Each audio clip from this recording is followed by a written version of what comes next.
Question number, अभिषेक बोला question number 1 ही बताओ। बोलता है कि electrical charge Q equal to e n ही होता है, ये पहले पढ़ा था। क्वांटाइजेशन ऑफ चार्ज, जिसमें इलेक्ट्रिकल चार्ज वो फंडामेंटल यूनिट है 1.6 इंटू 10⁻19। बोलता क्या है कि इसका क्या एन की वैल्यू क्या ले सकते हो भाई, an Millikan oil drop experiment, ठीक है। इसमें एन की वैल्यू क्या ले सकते हो, सिर्फ इंटीग्रल वैल्यू ले सकते हो, सही बात है। फ्रैक्शन ले सकते हो, नहीं ले सकते। रियल, सारे रियल वैल्यू ले सकते हो, नहीं ले सकते। सिर्फ और सिर्फ एन की वैल्यू क्या होगी, इंटीग्रल हो सकती है। यही तो था क्वांटाइजेशन ऑफ चार्ज। चलेगा, चलो। बोलता क्या है मिलिकन ऑयल ड्रॉप एक्सपेरिमेंट। ओ भाई साहब, मौका मिला नहीं कि हम, चलो यहाँ ध्यान दो। बोलता है कि टोटल चार्ज इतना है, बताओ कितने इलेक्ट्रॉन रहे होंगे। यार यही तो फॉर्मूला लगाना है अपने को, ठीक है। कितने इलेक्ट्रॉन्स होंगे, तो अपने को पता है कि नंबर ऑफ इलेक्ट्रॉन्स कितने होंगे। तो भैया total charge divided by charge on electron, basically e लिख लो इसको। Total charge upon charge on electron से डिवाइड कर दो, आपका नंबर ऑफ इलेक्ट्रॉन्स, आपका नंबर ऑफ इलेक्ट्रॉन्स आ जाएगा। अमरजीत जब पढ़ाया था उस समय नहीं पूछा गया था, अभी मैं नहीं बताऊंगा इस चीज को। जब पढ़ाया था मैंने 10,000 बार बोला था, ठीक है। और उसको 2 दिन लिटरली मैंने लगा के पढ़ाया था, जो 10 मिनट का क्लास था। और अभी मैं कोई डिस्कशन नहीं करूंगा उसके ऊपर। जब डाउट, जब आप डीएसएस में आओगे तो पूछ लीजिएगा, चलेगा। तो अपने पास नंबर ऑफ इलेक्ट्रॉन्स कितने आएंगे, total charge divide by charge on electron. कोई ऐसा जिसको ये भेजे में नहीं गया, जादू हो गया।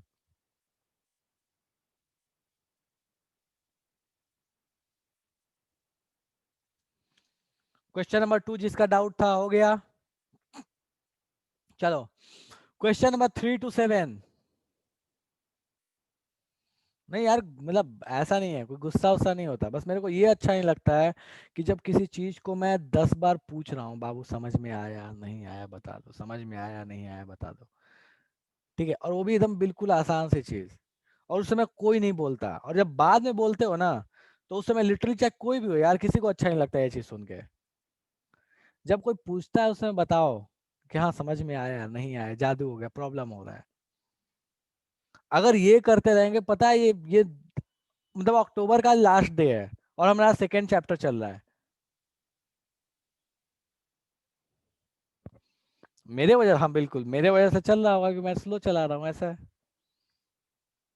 ऐसा किसी ने बोला नहीं है, मैं अपने तरफ से बोल रहा हूँ।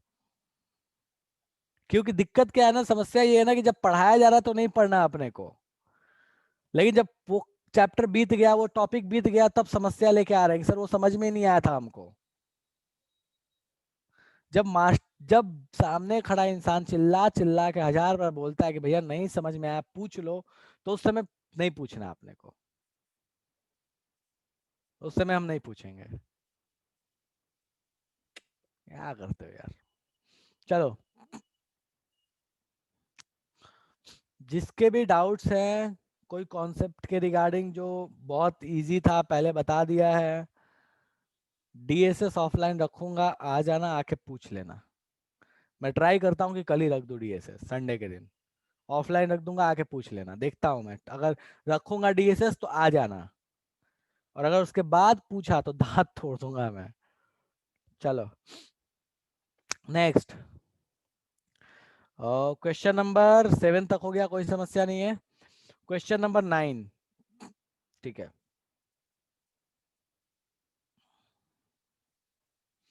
बोलता क्या है कि calculate mass and charge of 1 mole electron. कैसे निकालोगे 1 मोल इलेक्ट्रॉन का मास और चार्ज।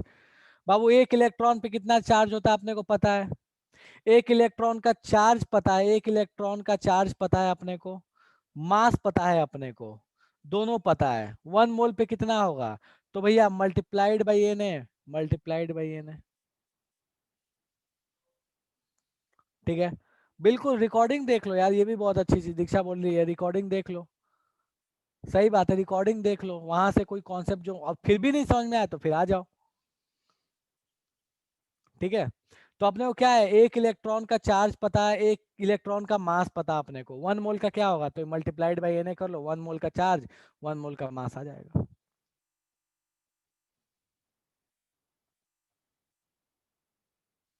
ठीक है, चलेगा। चलो, तान्या हो जाएगा क्वेश्चन नंबर 9।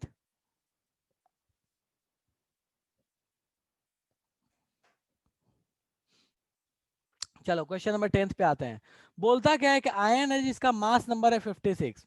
चलो, मास नंबर है 56, मतलब अपने को क्या पता है, न्यूट्रॉन प्लस प्रोटॉन कितना है, 56 है। 3 यूनिट पॉजिटिव चार्ज है उसके ऊपर, मतलब उसमें इलेक्ट्रॉन्स के नंबर कितने होंगे, तो प्रोटॉन -3। जो ऊपर वाले क्वेश्चन में +1 आया था ना, यहाँ 3। अरे यार कोई भी मान लो, Ca, चलो छोड़ो, Al+3 ले लिया। एल्यूमिनियम में कितने इलेक्ट्रॉन होते हैं टोटल, टोटल इलेक्ट्रॉन कितने होते हैं अगर न्यूट्रल एल्यूमिनियम लिया तो, कितने इलेक्ट्रॉन होते हैं, एटॉमिक नंबर कितना होता है एल्यूमिनियम का।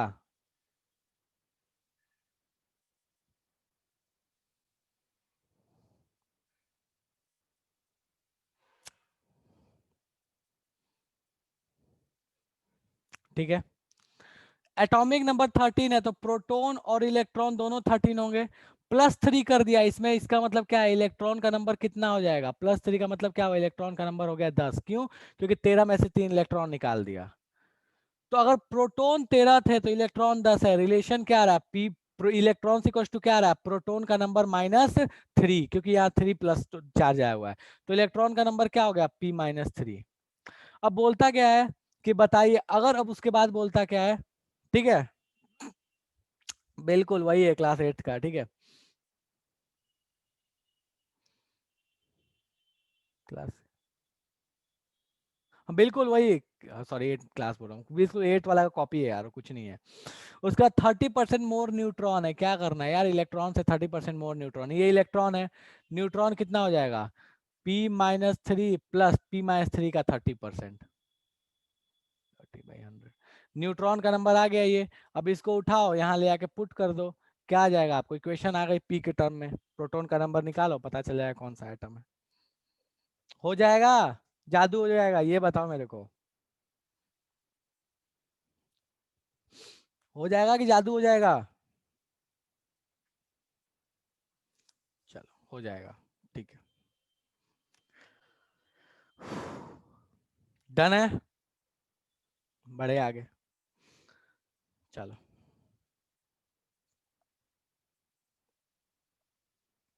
ओके, नेक्स्ट आते हैं, सेकेंड एक्सरसाइज।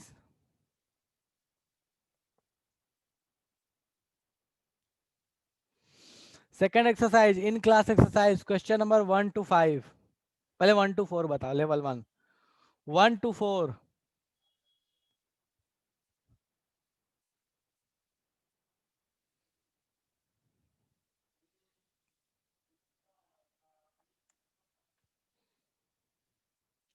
एक से 4 तक में, चलो, तान्या बाबू ऑडियो ऑन कीजिए, मैं आपको समझा दे रहा हूँ ये क्या बोल रहा है।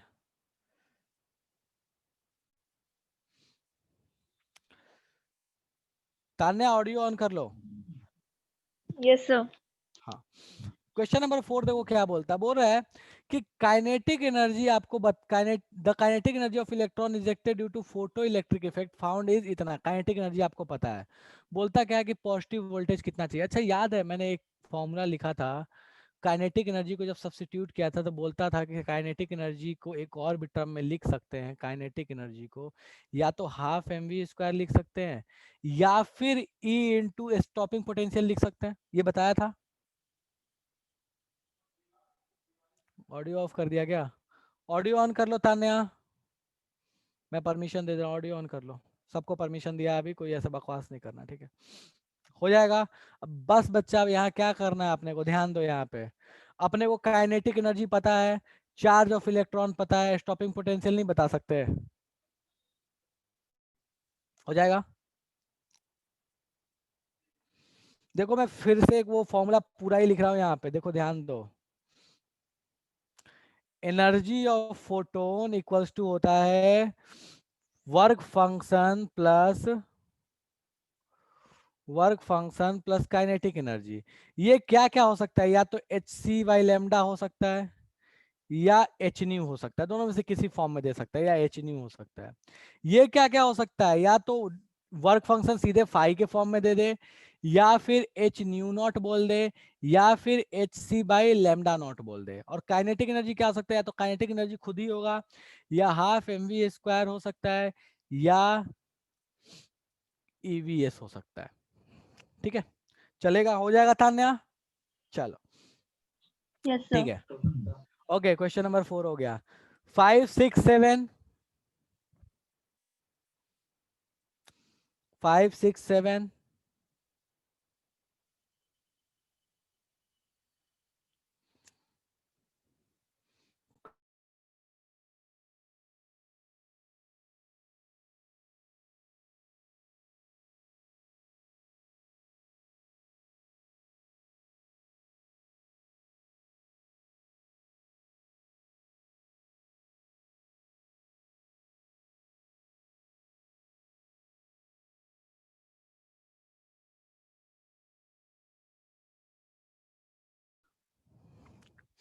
क्वेश्चन नंबर 5 6 7,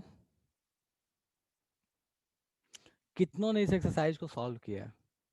जरा हाथ ऊपर करो तो। कितनों ने सेकंड एक्सरसाइज सॉल्व किया है?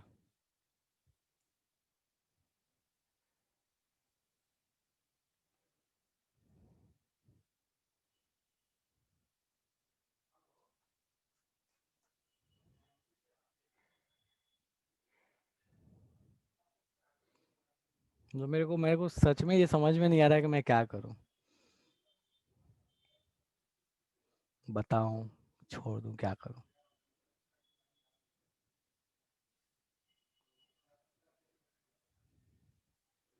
अच्छा, कोई ऐसा जो ये कहना चाहता है कि क्या पढ़ाया था समझ में नहीं आया था इससे सॉल्व नहीं किए? कोई ऐसा कहना चाहता है क्या? जरा मैसेज करो तो मेरे को। कोई ऐसा कहना चाहता हो कि समझ में नहीं आया था इसे सॉल्व नहीं किए?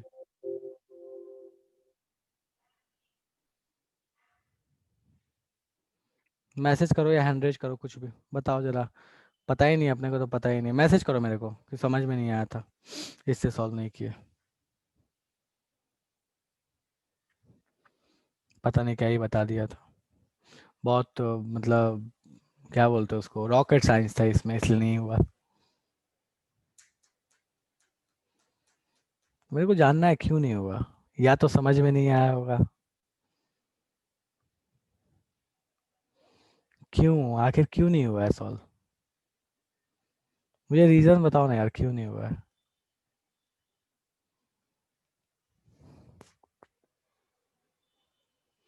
बता रहा हूँ बाबू, रुक जाओ। मॉड्यूल नहीं था, ग्रुप में नहीं डाला गया मॉड्यूल। होमवर्क पता नहीं था। अभिनव लास्ट क्लास में थे जब होमवर्क बत दिया गया था तो? लास्ट क्लास में थे, लास्ट क्लास किए थे?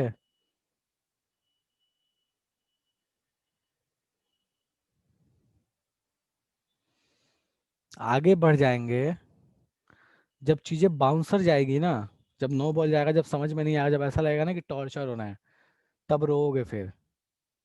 तब बोलोगे कि पीछे वाला समझ में नहीं आया था हमको, हम सॉल्व नहीं किए थे इसलिए हमको समझ में नहीं आया था, इसलिए आएगा समझ में नहीं आ रहा है।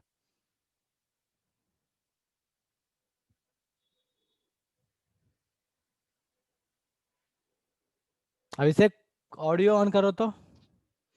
अभिषेक, ऑडियो ऑन करो।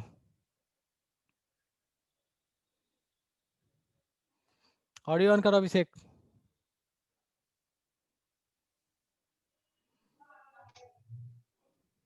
Yes sir. लेवल 1 लेवल 2 पूरा हो गया?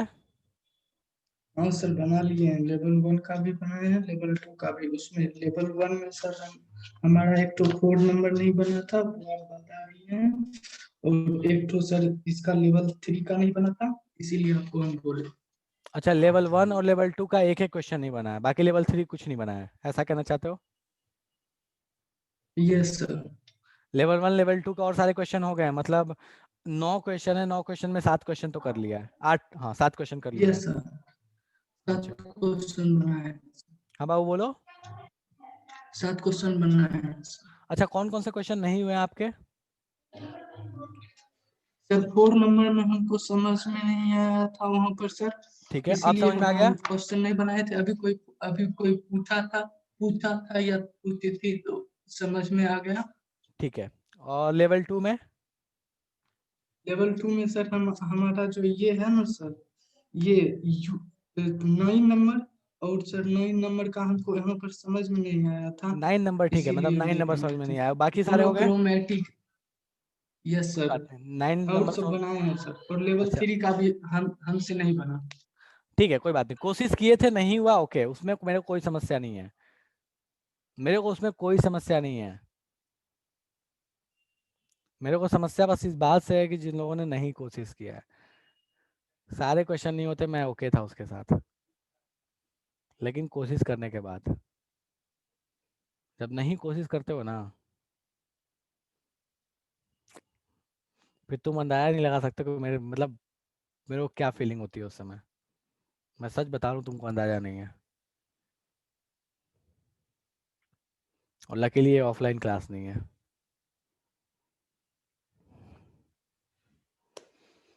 मेरे को आगे बढ़ने में समस्या नहीं है। और रहा बात सिलेबस का ना, तो ट्रस्ट में मैं सिलेबस उस स्पीड से लेके जा सकता हूँ ना कि बिना कुछ छूटे हुए सब कंप्लीट हो जाएगा, लेकिन उसके बाद तुम्हें समस्या होगी कि पता नहीं क्या हो गया, पढ़ाया तो सब है लेकिन क्वेश्चन सॉल्व नहीं हो रहा है। और उसका रीज़न सिर्फ एक होगा, क्योंकि तुमने कोशिश नहीं की है। जिन लोगों ने नहीं किया मैं उनको बोल रहा हूँ, जिन लोगों ने किया दैट्स ओके, वेरी गुड। जिन लोगों ने नहीं किया उनके लिए बोल रहा हूँ मैं इतना जो टाइम दे रहा हूँ ना, बस इसलिए दे रहा हूँ, मुझे पता है समस्या है, स्टिल मैं टाइम दे रहा हूँ, मुझे नहीं देना चाहिए, मुझे भी पढ़ा देना चाहिए, लेकिन अभी भी थोड़ा टाइम है, संभल जाओ, आगे बढ़ जाओगे ना। अगर आगे बढ़ गए, थोड़ा सा और बोर्स मॉडल हो गया, मैं लिटरली बता रहा हूँ, फिर जादू होने लगेगा, चाहे मैं कितना ही समझा लूँ, जादू होने लगेगा। चलो कोई बात नहीं, कितना समझाऊं यार, एक ही बात में बोल बोल के मुझे भी खुद में अब मतलब लगता है क्या ही कर रहा हूँ मैं। कोई बात नहीं, ठीक है। चलो, तो क्वेश्चन नंबर 4 तक डिस्कस कर लिया, 5 to 9। क्वेश्चन नंबर 5 to 9 में कोई समस्या है? क्वेश्चन नंबर 7, 9, 10, चलो मतलब 5, 6 तो ठीक है, कोई दिक्कत नहीं है, 9 ठीक है। तो क्वेश्चन नंबर 7 पहले देखते हैं। क्वेश्चन नंबर 7 किसका है? दीक्षा का है। दीक्षा, क्वेश्चन नंबर 7 में क्या फॉर्मूला लगाया? ऑडियो ऑन करो। दीक्षा ऑडियो ऑन करो, बताइए क्वेश्चन। परमिशन है, सब परमिशन दिया हुआ है मैंने सबको, सबके पास परमिशन है ऑडियो ऑन करने का। सर नहीं समझ में आया ये। क्वेश्चन नंबर 7 समझ में नहीं आया। क्वेश्चन नंबर 7 क्या बोल रहा है बाबू, बताओ मेरे को, क्या बोल रहा है? बोल रहा है कि एक इजेक्शन हो रहा है फोटो इलेक्ट्रॉन का सिल्वर मेटल से, जिसका स्टॉपिंग पोटेंशियल है 0.3 वोल्ट। अच्छा, स्टॉपिंग पोटेंशियल 0.3 वोल्ट है, तो काइनेटिक एनर्जी निकाल सकते हो, काइनेटिक एनर्जी उस इलेक्ट्रॉन की कितनी रही होगी? अभी जस्ट एक फॉर्मूला बताया था, इलेक्ट्रॉन का charge into stopping potential kinetic energy होता है। हाँ निकल जाएगा। निकल जाएगा। बोलता है कि वेवलेंथ, जो जिस रेडिएशन को डाला गया उसका वेवलेंथ दिया हुआ है 310 नैनोमीटर, मतलब एनर्जी ऑफ फोटोन आपको पता चल जाएगा Sc/λ से। ठीक है, आपको काइनेटिक एनर्जी पता, आपको एनर्जी ऑफ फोटोन पता, बोला वर्क फंक्शन कितना होगा? क्या होता है? Energy of photon equals to work function plus kinetic energy होता है। हाँ होता है work function plus kinetic energy, just लिखा भी था दोबारा, work function plus kinetic energy. आपको काइनेटिक एनर्जी पता, आपको एनर्जी ऑफ फोटोन पता, आप वर्क फंक्शन नहीं बता सकते? अब बुझेगा बुझेगा। ठीक। क्वेश्चन नंबर 8, 9 किसको समस्या था? 8 में तो कोई समस्या नहीं है, 9 में समस्या था। 9 अच्छा ठीक है। तान्या ऑडियो ऑन कीजिए बाबू, तान्या ऑडियो ऑन की, तान्या और अभिषेक। अच्छा पहले तान्या को बता देता हूँ, फिर अभिषेक को बताऊंगा, ठीक है। तान्या ऑडियो ऑन कर लो। Yes sir. ठीक है, देखो मोनोक्रोमेटिक का मतलब कुछ नहीं है, फर्जी सा वर्ड है। मोनोक्रोमेटिक का मतलब है कि सिर्फ एक तरह का वेव आ रहा है, मतलब येलो तो येलो ही है, वहां पे कोई दूसरा वेव नहीं है, बस सिंगल वेवलेंथ का वेव वहां पे है, मिक्सचर नहीं है, ऐसे समझ लो, ठीक है। बोलता यस क्या है सर। कि पावर जो है, उस जो बल्ब है उसका पावर है 25 वाट, ठीक है। अब देखो पावर होता क्या है, अगर याद हो तो बचपन में एनर्जी और पावर में क्या रिलेशन होता है, तान्या याद है, कभी सर ने पढ़ाया था पावर और एनर्जी में क्या रिलेशन होता है? देखो इसको ऐसे समझो, ये एक बल्ब है, ठीक है, इस बल्ब से बहुत सारी येलो लाइट्स निकल रही है, बहुत सारी, ठीक है। बोलता क्या है कि पर सेकंड कितना फोटोन निकला आपको ये बताना है, पर सेकंड कितना फोटोन निकला आपको ये बताना है, ठीक है। अच्छा मुझे ये बताओ कि पर सेकंड कितनी एनर्जी रिलीज होती है, अगर मैं ये निकाल लूं तो अपने को पावर वही बोलेंगे, पावर बराबर क्या होता है, एनर्जी पर यूनिट टाइम होता है, यस सर। होता है। अच्छा अब मेरे को इतने सारे फोटोन निकल रहे हैं, तो पर यूनिट टाइम कितने फोटोन निकल रहे हैं, मान लो कि एक सेकंड में n फोटोन्स निकल रहे हैं, फॉर टाइमिंग n फोटोन्स निकल रहे हैं, तो टोटल मेरे पास फोटोन्स जो निकले, उस टोटल फोटोन्स जो निकले n इनटू सारे फोटोन्स की इंडिविजुअल एनर्जी कर दे तो टोटल एनर्जी मिल जाएगी। कितना एनर्जी निकला, मैं यहाँ लिखो टोटल एनर्जी जो है ये मैं कितना लिख सकता हूँ, n फोटोन्स जो निकले हैं और एक फोटोन की energy that is hc by lambda, तो मुझे टोटल एनर्जी पता चल गई। पर टोटल एनर्जी पता चली कि टोटल एनर्जी कितना निकला इस बल्ब से डिवाइडेड बाय टाइम, ये बताओ ये लिख सकता हूँ नहीं लिख सकता? Yes sir. ये समझ में आया n into H C by lambda क्यों लिखा? Yes sir. H C by lambda ये एक फोटोन निकला, ये सारे एक एक फोटोन है मान लो यहाँ पे, ठीक है। तो मुझे बताओ ये बल्ब ने मान लो एक सेकंड में इतने फोटोन्स दिए, तो टोटल कितने फोटोन्स दिए बल्ब ने, 5 फोटोन्स दिए, तो टोटल एनर्जी कितना उसने रिलीज किया है, तो हम बोल सकते हैं कि इस पांचों फोटोन की जो एनर्जी होगी उसका सम, और एक फोटोन की एनर्जी कितनी होती है, तो भैया एच सी बाई लेमडा होता है, एक फोटोन की energy H C by lambda होता है, इनटू एन कर लिया, इससे ये क्या पता चल गया कि टोटल एनर्जी कितना बल्ब से निकला है। चलेगा या जादू हो गया ये बताओ बाबू जल्दी। अभिषेक डन है, तो ये अपने पास क्या आ गया, total energy emitted by bulb, total energy divided by time. अब आपसे क्या, आपको क्या क्या दिया, आपको पावर दिया है, मतलब ये चीज आपको पता है, आपको लैम्डा पता है, येलो लाइट है उसका वेवलेंथ दिया है, मतलब आपको क्या पता है, लैम्डा पता है। आपसे पूछा क्या है, आपसे पूछा है ये n बाई टी की वैल्यू, नहीं बता सकते n बाई टी की वैल्यू क्या होगी, n क्या है नंबर ऑफ फोटोन्स और t क्या है time, number of photons by time क्या होता है, number of photons per unit time, यही तो चीज हुई। लैम्डा पता है, इसको उधर ले आकर मल्टीप्लाई करो, एच सी से लेकर डिवाइड करो, एन बाई टी की वैल्यू चली आएगी। तो एन बाई टी क्या आ जाएगा, तो एन बाई टी आपके पास आ जाएगा P power multiplied by lambda divided by H C, काम खत्म। पावर पता, लैम्डा पता, एच पता, सी पता, एन बाई टी की वैल्यू चली आएगी। चाहो तो एन, अब बोला है पर सेकंड कितना रिलीज हो रहा है, टी की वैल्यू 1 सेकंड रख दो, तो नंबर ऑफ फोटोन पता चलेगा कि 1 सेकंड में एन की वैल्यू कितनी आ रही है। 1 सेकंड रखो या एन बाई टी रखो बात बराबर ही है, रेट ऑफ एमिशन इसी को तो बोलेंगे।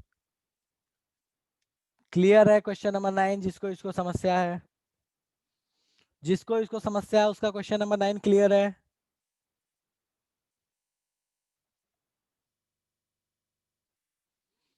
चलो ठीक है,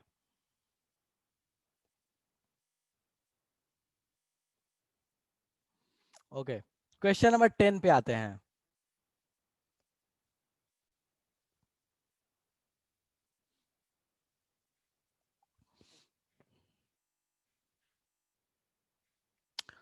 चलो प्रशांत ऑडियो ऑन करो। Yes sir.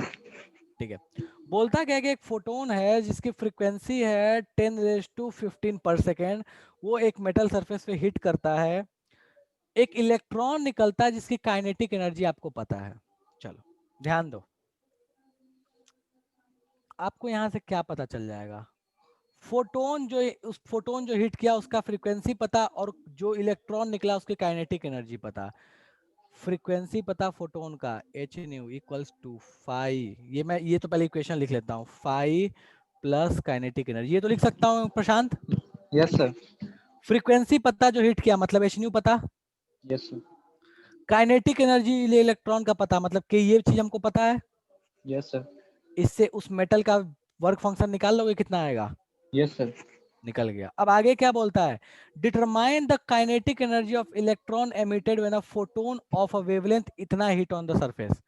अब आपको उस मेटल का वर्क फंक्शन पता है। सेकंड केस में आ जाओ, सेकंड केस में बोलता है कि अगर इतने का उस पे फोटोन हिट करेगा तो कितनी काइनेटिक एनर्जी होगी, सेम फॉर्मूला, बस यहाँ न्यू की जगह एच सी बाई लेमडा लगा लिया, फाई आप ऑलरेडी ऊपर से निकाल चुके हो, उसको पुट कर लो। काइनेटिक एनर्जी आपको नहीं पता, इसकी जगह पे आप क्या मान लो, एक्स मान लो।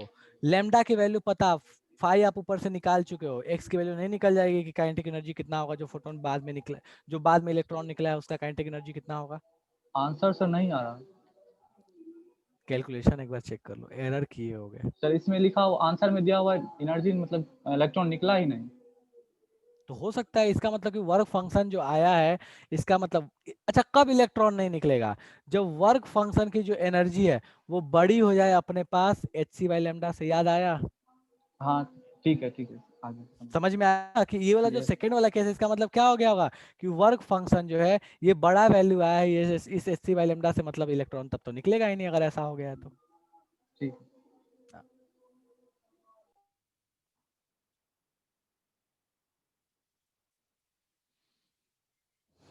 बोलो भैया, क्वेश्चन नंबर 10 किसका किसका क्वेश्चन नंबर स्पेसिफिक टाइम होगा। अभिषेक ऑडियो ऑन कर लो, क्या बोल रहे हो, ऑडियो ऑन करके बोलो बाबू क्या बोल रहे हो। सर वहाँ पर टाइम चेंज होते रहेगा या फिर स्पेसिफिक टाइम पर किसी पर होगा वो n/t? अच्छा देखो n/t का मतलब क्या होता है। अच्छा एक बात बताओ, मैं ऐसे सिंपल बोलता हूँ, मान लो किसी चीज चीज मान लो ये कोई चीज चल रही है, मान लो ये जो चीज चल रहा है इसका स्पीड है 5 मीटर पर सेकेंड, तो मैं इसके लिए 5 मीटर पर सेकेंड को मैं क्या लिख सकता हूँ, इसका स्पीड 5 मीटर पर सेकेंड है तो मैं इसके लिए ऐसे लिख सकता हूँ ना कि s/t जो है वो कितना है, 5 मीटर पर सेकेंड है, बोल सकता हूँ, यस चलेगा। सर। अच्छा मैं इसको ऐसे बोलूं कि एक सेकंड में ये चीज कितनी चलेगी, तो कितनी चलेगी, 5 ही चलेगी ना। हाँ सर समझ गए। ठीक है, तो वो रेट ऑफ फोटोन निकला पर सेकंड, बोलेगा कि 1 सेकंड में कितना निकला है, तो 1 सेकंड में नहीं बता सकते, रेट तो आप निकाल ही चुके हैं, टी की जगह पे 1 पुट कर दो, ठीक है। समझ गए। ठीक है, क्वेश्चन नंबर 10 हो गया। Homework question number 1 to 5। और एक बात मैं बहुत क्लियर कर दे रहा हूं अभी क्लास में, आज के बाद जिस दिन भी होमवर्क दूंगा, आज भी कर रहा हूं, कभी भी होमवर्क दूंगा, जिस दिन बोला है डिस्कशन करने के लिए उस दिन या उसके बाद जिस दिन मन करेगा उस दिन डिस्कशन करूंगा। डेडलाइन दे दिया है, उस दिन तक कंप्लीट होना चाहिए होमवर्क। क्लास में डिस्कस करूंगा, बुला के डिस्कस करूंगा यहाँ ऑफलाइन, वो डिपेंड करेगा सिचुएशन पे। लेकिन अगर होमवर्क उस दिन डिस्कस कर रहा हूँ किसी दिन डेडलाइन क्रॉस होने के बाद, तो उसमें कोई ये नहीं बोलना चाहिए, मुझे ये नहीं सुनना कि होमवर्क कंप्लीट नहीं हुआ है, नहीं किए, वॉट नहीं किए हो, डिस्कशन हो रहा है, आपको क्लास में रुकना है क्योंकि आगे क्लास में पढ़ाया जाएगा, ये ध्यान रखना, ठीक है। चलो होमवर्क क्वेश्चन नंबर 1 to 5।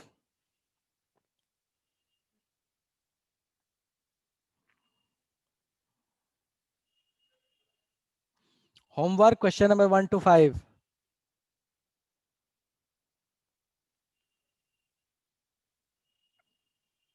कोई समस्या नहीं है, क्या बात है, गजब। Level 2 question number 6 to 10।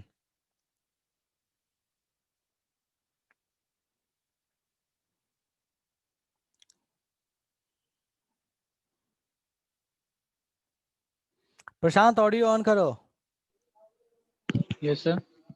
ठीक है, क्या बोलता है, एक लाइट है जिसकी फ्रीक्वेंसी है न्यू नॉट उसका थ्रेशोल्ड फ्रीक्वेंसी। अच्छा न्यू का फ्रीक्वेंसी है, न्यू नॉट थ्रेशोल्ड फ्रीक्वेंसी है, मतलब क्या पता है, एनर्जी ऑफ फोटोन पता और वर्क फंक्शन पता, ये समझ में आ गया। Yes sir. बोलता क्या है कि n इलेक्ट्रॉन्स इजेक्टेड पर सेकंड, एक सेकंड में n इलेक्ट्रॉन्स निकलते हैं, ठीक है। बोलता क्या, what is the kinetic energy of 1 electron, एक जो इलेक्ट्रॉन उसकी काइनेटिक एनर्जी क्या है, उससे क्या फर्क पड़ता है n निकले या n हजार निकले, उससे क्या फर्क पड़ता है, फ्रीक्वेंसी अपने को पता।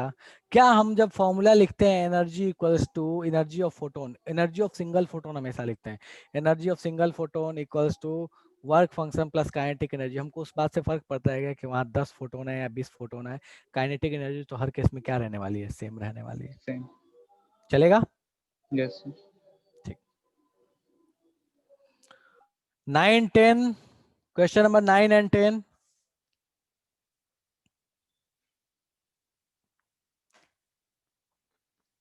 ठीक है, क्वेश्चन नंबर 11।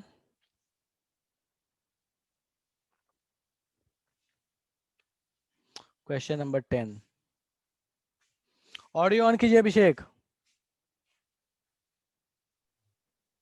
सर इसका सेकेंड पार्ट नहीं समझे हैं सर, फर्स्ट पार्ट समझ गए, सेकेंड पार्ट नहीं समझे।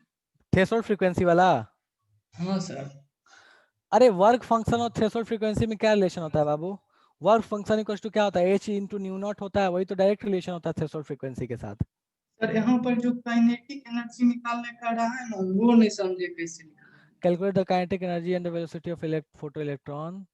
अरे बाबू मुझे एक बात बता, वर्क फंक्शन पता, वेव जो फोटोन डाला उसका वेवलेंथ पता, अच्छा वर्क फंक्शन पता और फोटोन का वेवलेंथ पता। फोटोन के वेवलेंथ से फोटोन की एनर्जी पता चल गई, एच बाई हाँ lambda, sir.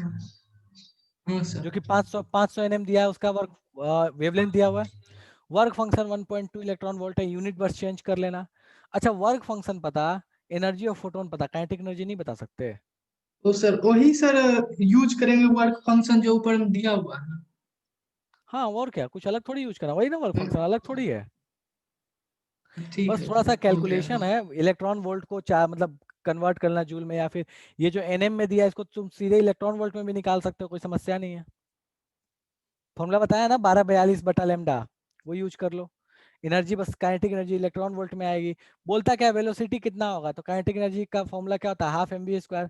Mass of electron put कर दो, वहां से क्या आ जाएगा, वेलोसिटी ऑफ इलेक्ट्रॉन आ जाएगा। हो जाएगा अभिषेक? अभिषेक बाबू हो हो जाएगा? जाएगा सर।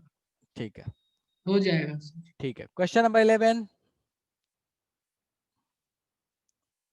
चलो ठीक है, सो ये आपका आज का क्वेश्चन था। ठीक है, अब आप आज सॉरी क्या बोल रहा हूँ मैं, हाँ, आज अपन स्टार्ट करते हैं absorption and emission spectra Bohr's model पे। ठीक है, चलो मैं इसको रोक रहा हूँ शेयरिंग को। ठीक है दीक्षा, भेज दिया है क्या मेरे क्वेश्चन? चलो भेज दिया, ठीक है। हाँ गुड, तान ने अच्छा याद दिलाई, वॉल्यूम स्ट्रेंथ सही टाइम पे याद दिलाई। हाँ बाबू पहले वॉल्यूम स्ट्रेंथ बताऊंगा फिर आगे बढ़ूंगा, ठीक है। हाँ ठीक है, मैं वॉल्यूम स्ट्रेंथ पहले बता दे रहा हूँ। ठीक है निधि, भेज दीजिएगा बाबू मेरे को, बता दो कौन सा क्वेश्चन है निधि। खोल दो एनसीईआरटी यहीं पे यार, ये चार्ज। यस सर, खोल दीजिए। चलो पेज ठीक, नंबर 39, प्रॉब्लम 2.8। रुक जा। एनसीईआरटी का डाउट है, पेज नंबर 39 प्रॉब्लम। एक मिनट रुक जा बाबू, खोलने दो मेरे को एनसीईआरटी।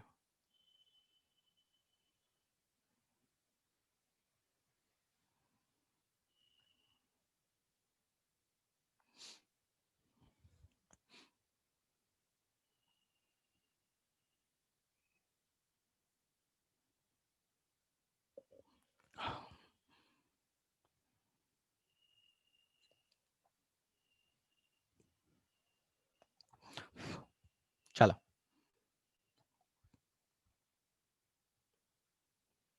मैं शेयर कर रहा हूँ।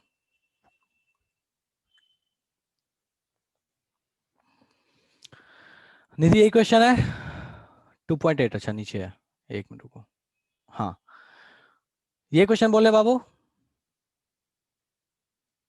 Yes sir. ठीक है, देखो बोलता क्या है कि एक इलेक्ट्रोमैग्नेटिक रेडिएशन है जिसका वेवलेंथ है 300 नैनोमीटर। चलो भैया ठीक है, 300 nm उसका वेवलेंथ है।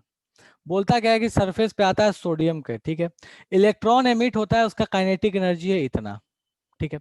अच्छा देखो यहां से वेवलेंथ आपको पता है, जो वहां पे हिट हुआ फोटोन का, काइनेटिक एनर्जी पता, मतलब यहां से आप क्या बता सकते हो, वर्क फंक्शन बता लोगे। हो जाएगा Nidhi, hc/λ equals to work function plus kinetic energy. ये लैम्डा पता है, ये काइनेटिक एनर्जी पता, वर्क फंक्शन बता लोगे। आगे आते हैं, बोलता है कि what is the minimum energy needed to remove an electron from sodium. मतलब ये क्या बताना है आपको, 5 बताना है, minimum energy required to remove electron from sodium, मतलब वर्क फंक्शन आपको बताना है, ठीक है।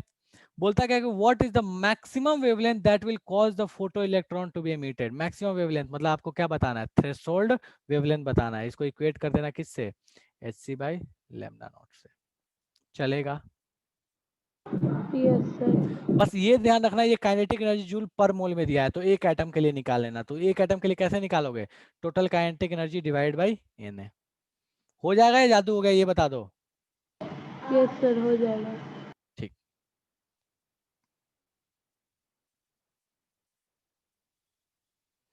और जो बोलता हूँ, जो समझ लेते हो जाएगा, उसको छोड़ मत दिया करो, उसको कर लिया करो सॉल्व बोलने के बाद भी। ऐसा नहीं है कि अच्छा ठीक है समझ गए, अब कोई दिक्कत नहीं, क्योंकि क्वेश्चन फंसा था मतलब उसमें समस्या थी, इसलिए उसको हमेशा सॉल्व किया करो बाद में।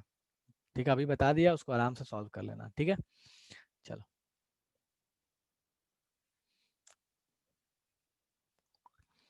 अब अपन आते हैं बोर साहब का जो, एक मिनट, हाँ, this is emission and absorption spectra. अब ये चीज क्या है, इसको थोड़ा ध्यान देते हैं।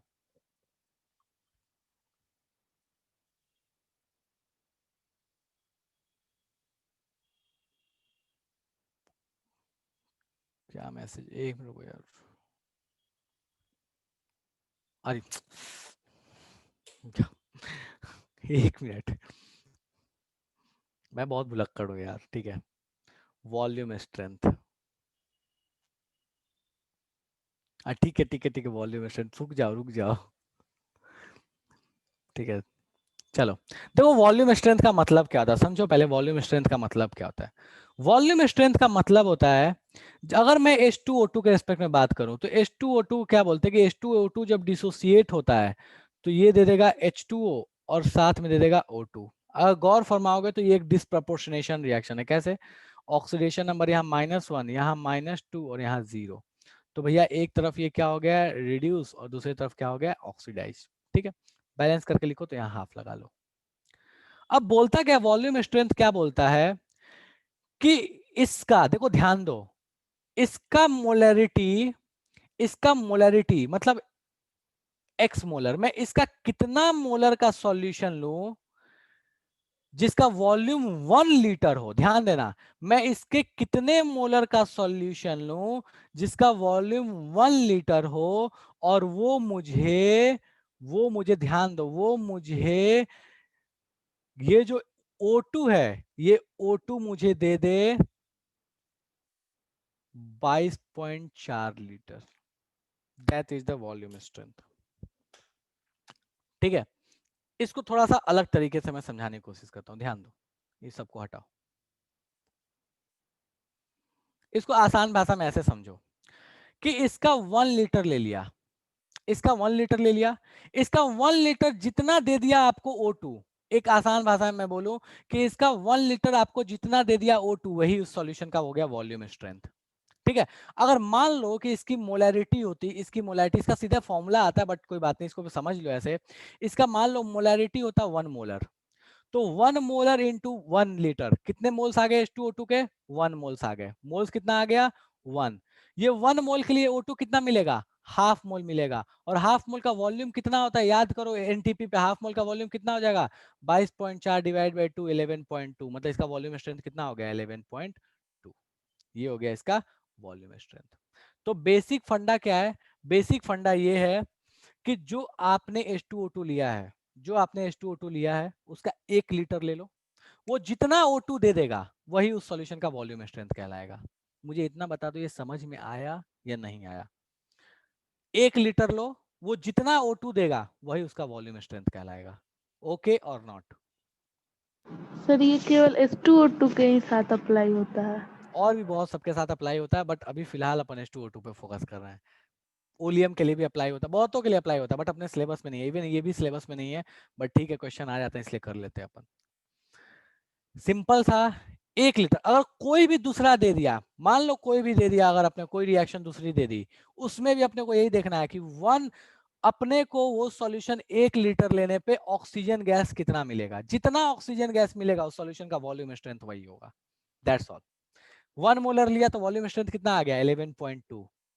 ठीक है, अगर मान लो इसी जगह पे मैं ऐसे बोलूं कि अगर इसका मान लो ये जो 1 मोलर लिया थी, 1 मोलर के बजाय मैं इसको 2 मोलर ले लेता, तो वॉल्यूम स्ट्रेंथ मेरा कितना आता? 2 मोलर ले लिया। टोटल मोल्स मिले कितने आ जाते हैं यहाँ पे? ये 1 नहीं आता है, कितना आता? 2 मोल्स आता। 2 मोल्स के लिए मुझे O2 भी कितना मिलता? 1 मोल मिलता, और 1 मोल का वॉल्यूम कितना होता है 22.4, मतलब इसका वॉल्यूम स्ट्रेंथ हो जाता 22.4। कॉन्सेप्ट समझ में आया वॉल्यूम स्ट्रेंथ क्या है? मैं सिंपल सा कॉन्सेप्ट वैसे लिख दे रहा हूं, यहाँ पे ध्यान दो। Amount of O2 produced by given solution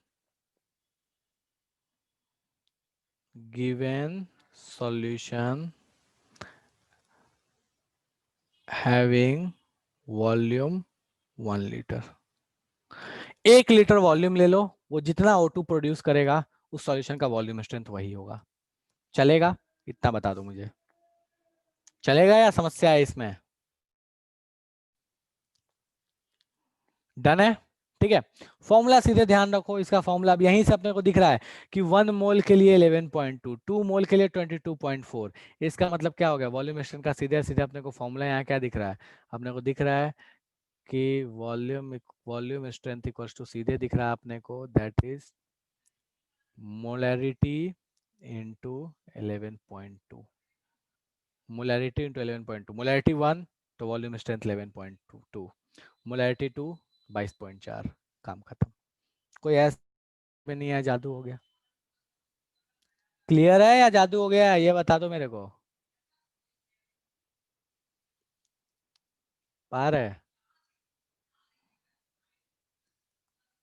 done है? इसी को बोलते हैं वॉल्यूम स्ट्रेंथ। ठीक है, अब ये किसी के लिए भी दे सकता है, ऐसा कोई जरूरी नहीं है कि इसी के लिए देगा। कॉन्सेप्ट समझा दिया, हालांकि सिलेबस में है नहीं। ठीक है, बस कॉन्सेप्ट ध्यान रखना है, वॉल्यूम स्ट्रेंथ का मतलब क्या होता है। ठीक है, इसका स्क्रीनशॉट ले लो। ठीक है, क्योंकि ये एटॉमिक स्ट्रक्चर बीच में ऊपर में लिख दिया है, तो इसका स्क्रीनशॉट ले लो। अच्छा हाँ, फैलेसी यार एक वर्ड था एनसीईआरटी में, रेडॉक्स जब सॉल्व करोगे तो वहां पे एक वर्ड है फैलेसी। ठीक है, ऐसा वर्ड है ये, कल शान्या पूछ रही थी। ठीक है, इसका मतलब होता है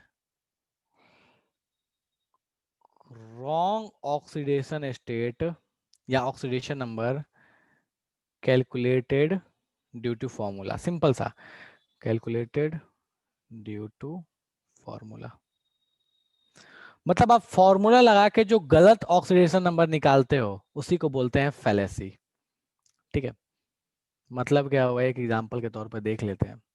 जैसे अगर याद हो तो H2S2 सॉरी H2SO5, इसमें सल्फर का एक्चुअल ऑक्सीडेशन स्टेट तो आता है, वो होता है +6, एक्चुअल +6 होता है। ये मैंने बताया भी था कि स्ट्रक्चर से भी निकाल सकते हो, और अगर आप चाहो तो इसको आप निकाल सकते हो मैक्सिमम। हमको पता है कि सल्फर का मैक्सिमम 6 ही होता है, 6 से ज्यादा अपने को दिखता है। यहाँ पे फॉर्मूला लगाओगे तो इसका ऑक्सीडेशन नंबर क्या दिखेगा? +8 दिखेगा।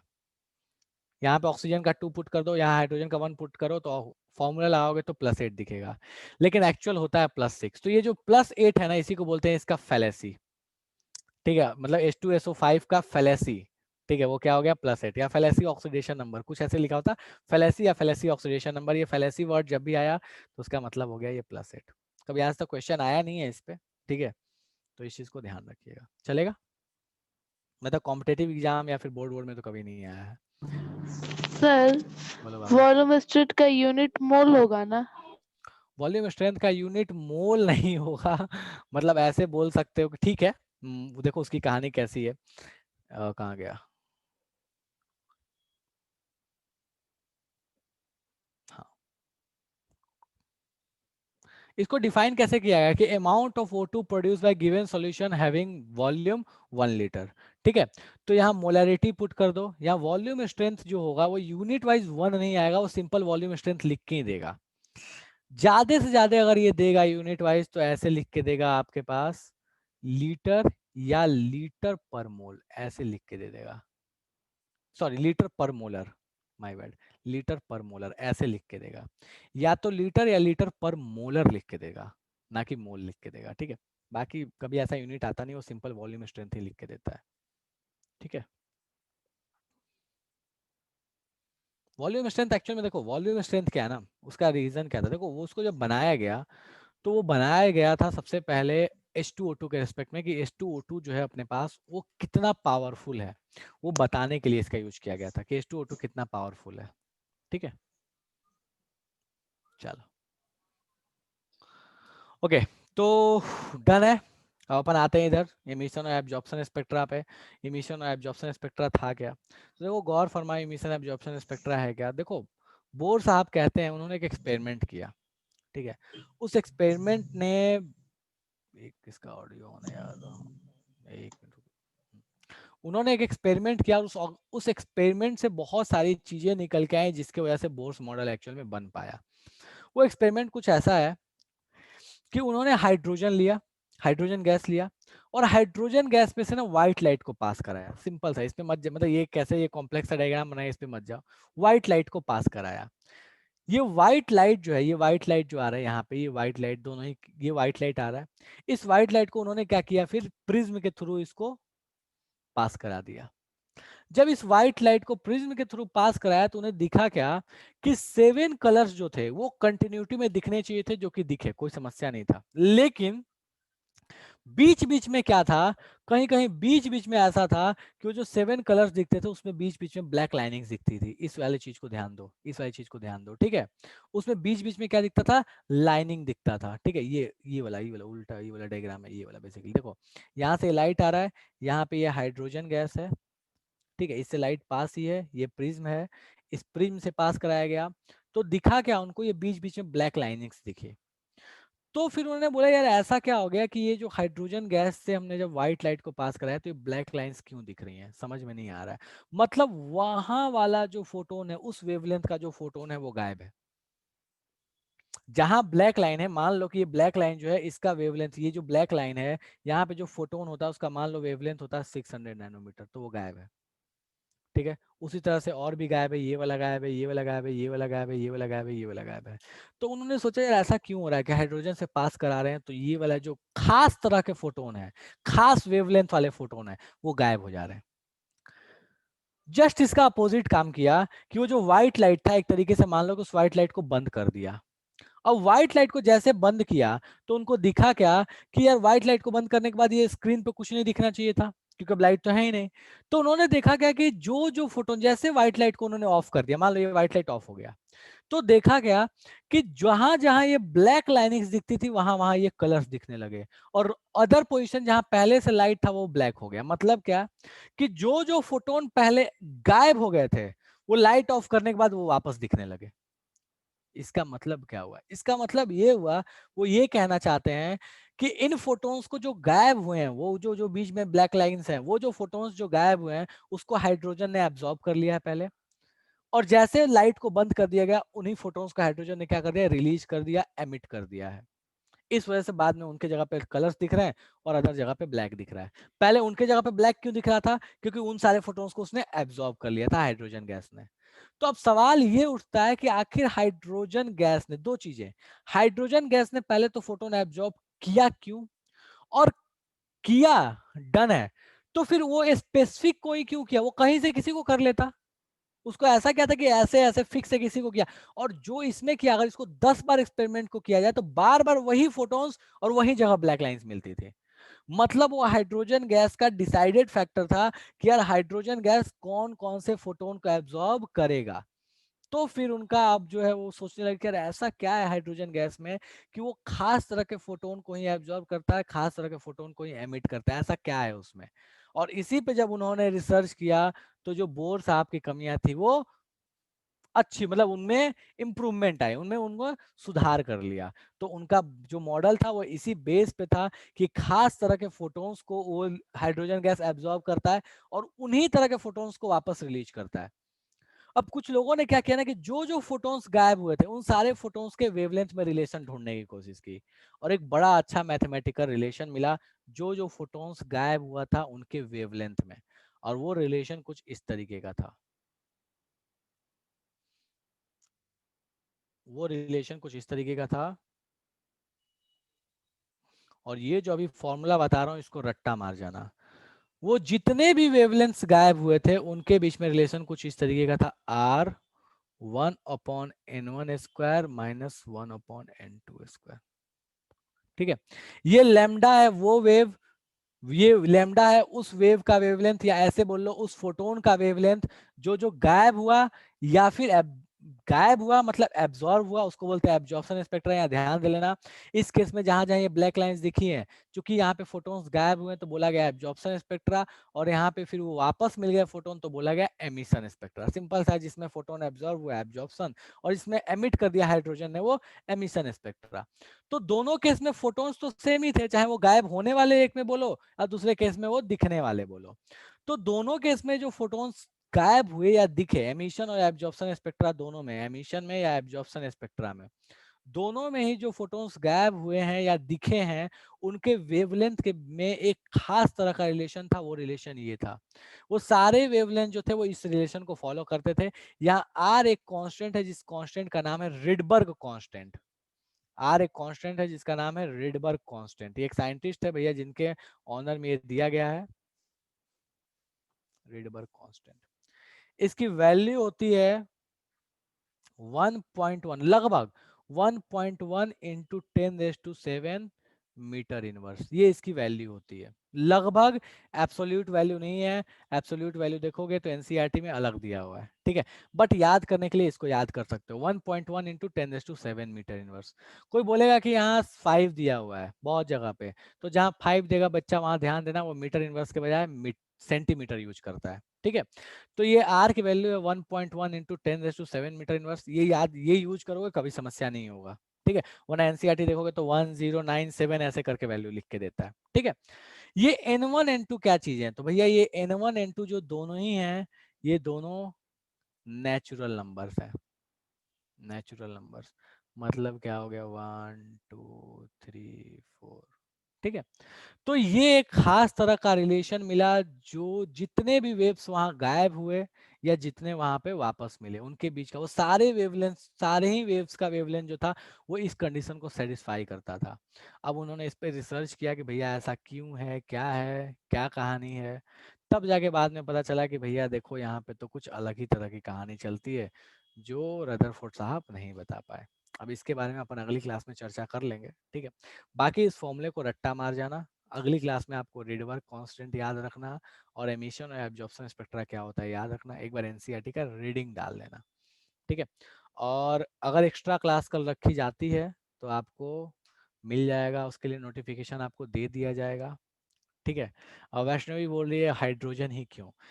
वैष्णवी रीजन ये है बच्चा कि जब ये एक्सपेरिमेंट्स किए गए उसमें बहुत सारे गैसेस अपने पास थे नहीं, ठीक है। बहुत कम गैसेस थे जो अवेलेबल होते थे, तो इसलिए हाइड्रोजन ले लिया गया। अब बाद में गलती ऐसी है कि वो हाइड्रोजन के केस में ये सही हो गया और वो केस में ये समस्या भी देने लगा, लेकिन हाइड्रोजन के केस में ये सही हो गया था, इजिली अवेलेबल था, आसानी से एक्सपेरिमेंट कर पाते थे, इसलिए एक तरीके से बोल लो कि हाइड्रोजन लिया था।